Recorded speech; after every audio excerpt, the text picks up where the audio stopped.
Let's talk about making a big life decision, like, say, going to college. Should I go to college or should I not go to college? I feel as if you have had this discussion with yourself. You chose to go to college because your parents wanted you to go to college. All of your friends were going to college. Everyone you knew that's successful has gone to college. If that was kind of your line of reasoning about why you ended up in college, then you might not have thought much about your decision. By the way, I don't really mean this as an insult. Let me step back for a second and tell you that once upon a time, many years ago, I was a teenager. I hated high school. Hated it. I just wanted to escape. Anywhere I could go, just let me out. It was a prison. So I went to college, which was, a respectful thing to do. I was a little young. I wasn't totally ready. And if I had maybe considered what I was doing, I might have acted differently. I didn't think about it. I felt deeply. David Hume once said that reason is a slave to the passions. Your passions are so big that they dominate a lot of what you do. There's a social psychologist named Jonathan Haidt, who is a professor at New York University, and he has put forth a metaphor that plays off of Hume.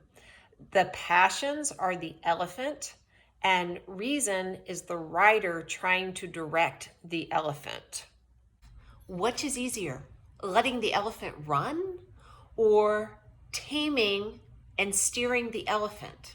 So what most people just end up doing is holding on tight for the ride. Even so, to actually reason, you need to train your rider to control the elephant.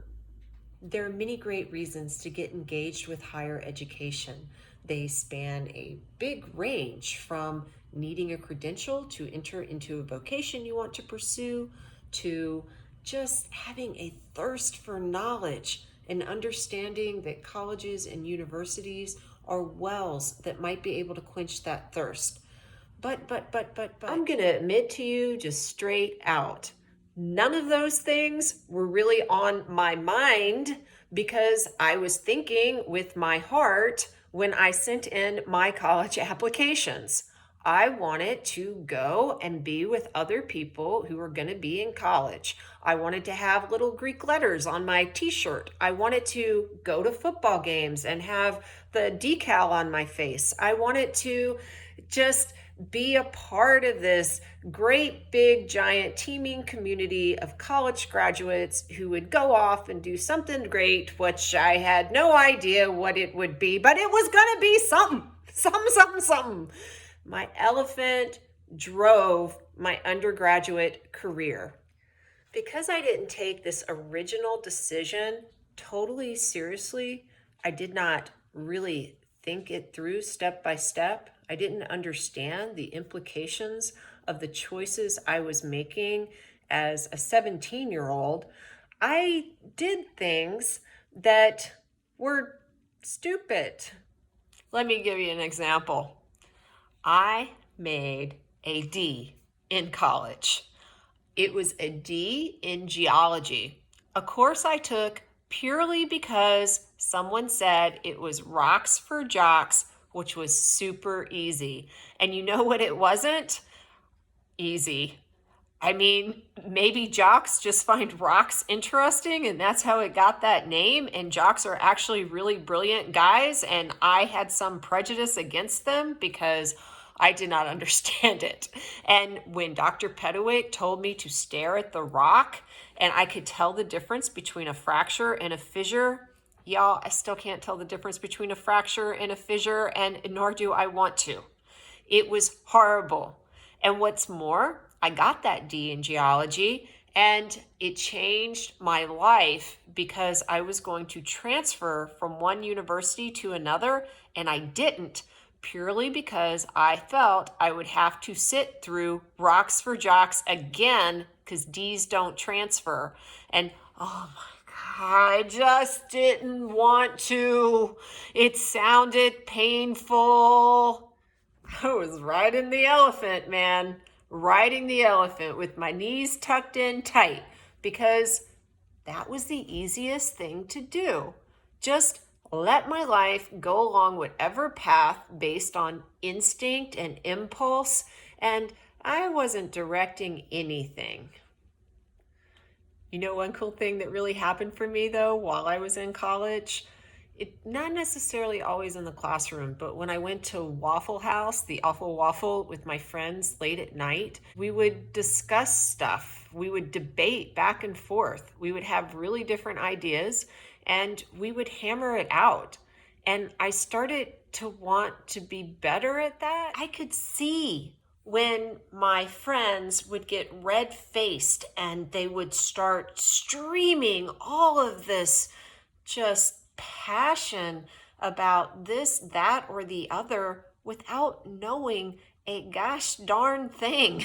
And I all of a sudden was like, you don't make any sense, dude. You are not directing jack all, much less your elephant, and you are not convincing me that your thesis is correct because it is not grounded in reason. Elephants are not smart. They've got like teeny tiny little peanut brains. You're supposed to use the rider brain. How do you do that? For one, you start to apply logic to questions that are in front of you. And this is not just during the debate at Waffle House. This is to history, to your classwork, to anything that you're doing. What is logic? Logic is reasoning that is conducted or assessed according to strict principles of validity. And what does that mean? It's often something like using deductive reasoning, creating a syllogism in which you have a couple of premises that are connected and will automatically lead you to a conclusion. For example, let me give you an easy syllogism that you can think about. If I say all people who are born in the United States are Americans, and that's premise one, and then I add premise two, Professor Lane was born in the United States. What is an obvious conclusion? Professor Lane is an American. All people who are born in the United States are Americans. Professor Lane was born in the United States. Professor Lane is an American. My conclusion follows the premises. That is logic. Now, this is something that is important for you to understand too, though. Sometimes people will use faulty premises. Let me tell you a syllogism that follows a logical formula. Only dogs bark. My niece barks. Therefore, my niece is a dog. My niece might think she's a dog, but let's start again. Only dogs bark. Really? My niece barks. My niece is not a dog. My niece is a girl. No matter how many times she says she's a dog, she's not. She's not a dog or a cat or even a unicorn. She's a girl. So you have to be able to look at the premises and see if they themselves are truth. I actually went to this class thing at Harvard. Yes, that's the bastion of Puritan founded Ivy League goodness, which is considered the best university in these here United States of America. And I was very excited and very happy and super we're gonna reason the heck out of everything. There was some of that. Sure. It was a good program. I enjoyed myself. It was great. I got the t-shirt. It says Harvard. Oh, I wear it when I'm running. But, there was one little presentation that they did, which still bothers me. They said premise A is an arguably good. Premise B is an arguably bad.